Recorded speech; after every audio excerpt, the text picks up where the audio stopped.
On my birthday, my brother sent a text, "Don't stay awake for us. The whole group is celebrating my promotion instead." 5 minutes later, my father wrote also, "I charged the $4,200 meal to your account. I hope that's okay." My only reply was got it. That evening, I made a wish alone in a space reserved for 40 people. At 2:30 a.m., I shared one link in our family chat with a single instruction, "View this by morning." Hey everyone. At 7:12 p.m., my phone lit up. I was by myself in the special dining area I'd booked weeks earlier, watching the final touches being put on a long table. 40 seats, 40 napkins, 40 glasses shining under the soft lights. The air carried the scent of clean wood and fine cooking. My birthday cake waited in the middle, candles ready, but not yet burning. I read the message. "My brother, don't wait up. Everyone's at my promotion party instead." I looked at the words, going over them slowly, hoping they might somehow form a different meaning. They didn't. My eyes moved around the room, the empty seats, the full glasses, the name cards written neatly. Mom, Dad, brother, relatives, friends, everyone I'd invited. I didn't reply. There were no words. 5 minutes later, another buzz. My father this time. "Dad, by the way, I put the $4,200 dinner on your card.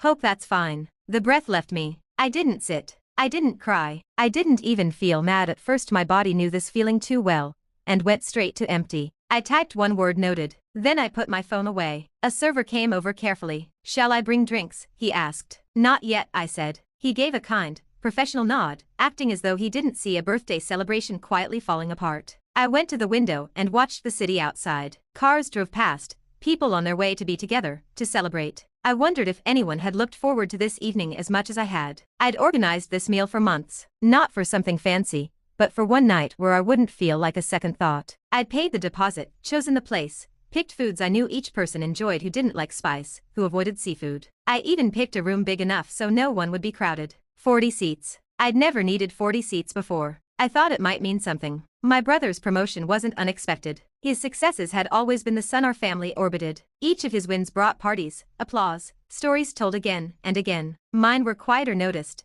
maybe mentioned politely, then faded by something louder. Like tonight. By 7:45, staff were lighting candles at other tables. The room felt both warmer and more lonely. I checked my phone. Nothing new. Not from my mom, who said she'd come early. Not from my brother, who didn't call. Not from my dad, who'd already decided I was paying. I pictured them laughing somewhere else. Glasses in the air, cheers made. I wondered if anyone had even realized I wasn't there. At 8:10, the server returned. "We can pack the cake for you," he offered softly. I nodded. He waited. "Or we can light the candles." I paused, then nodded again. They lit them. The gentle flames mirrored in the unused glasses around me. I stood alone in a room meant for 40, and made a wish I couldn't fully put into words. Then I blew them out. No song, no clapping, just the soft sound of candles going dark. I settled the bill without reading the amount. I didn't want that number in my head. Outside, the cool night air felt real. I sat in my car a long time before starting it, hands on the wheel, staring ahead. I thought of all the times I'd changed my plans for them. Showed up early, stayed late, paid without question, held my disappointment so others wouldn't feel bad. I told myself it was okay, that's what family does. But sitting there alone on my birthday, something inside me finally said no. I didn't drive straight home. I wandered through streets, my mind circling the same thoughts. When did I become the backup? When did my celebrations become optional? When did my money become shared but my feelings became a bother? Near midnight, I stopped for gas and bought a small cupcake from a fridge. I ate it in the car with a plastic fork. Too sweet, a little dry. I smiled to myself. This was my birthday. At home, I left the lights off. I took off my shoes, dropped my bag, and opened my laptop. I wasn't sure what I was searching for, I just knew I wasn't ready to sleep. I looked through old folders, pictures, videos, bills, messages, things I'd saved without knowing why. Things that suddenly made sense. At 2:30 a.m., I opened the family chat. 37 unread messages. Photos from my brother's party, smiling faces, lifted drinks, my mom's caption, "So proud of him." I didn't scroll. I pasted one link, one line. "Watch this before sunrise." I hovered for a second, then pressed send.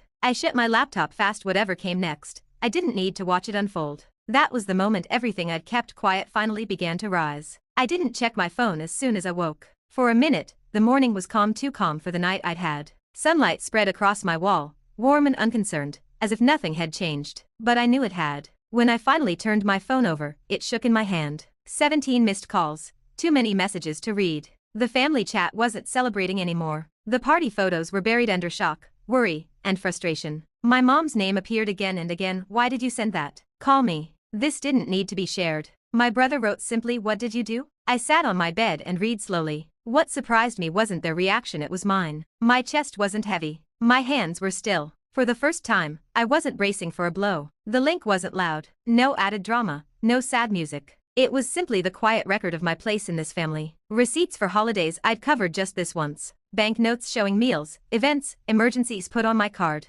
Screenshots of messages asking for help, always temporary, always lasting. Calendar notes for birthdays where I came and was still overlooked. I didn't tell a story. I let the patterns speak. By late morning, my parents were at my door. My mom looked unsteady, not angry, like the floor had moved under her. My dad seemed guarded, jaw firm, arms folded like he was ready for a fight he hadn't won yet. They sat without asking. "Why would you do this?" my mother asked. "Why now?" I met her eyes. "Because last night made it impossible to keep pretending." My dad sighed. Families don't keep score. Families also don't quietly charge thousands to one child and call it love. That hit harder than anything else I could have said. My brother arrived soon after, pacing instead of sitting. "You made me look awful," he said. "On my promotion night." I nodded once. "You skipped my birthday." "It wasn't on purpose. It was a choice," I replied. "Just like using my card was." He opened his mouth, then closed it. For the first time, no one jumped to his side. What came next was messy. There were tears, raised voices, long silences where no one knew what to say. My mother kept repeating, "We didn't know." My father kept saying, "You should have said something." Finally, I spoke the words that had been stuck inside for years. I did speak, just not loudly enough to be inconvenient. The room went silent because they knew it was true. That afternoon, my father sent the money back. No note, no apology, just the amount. It wasn't an ending,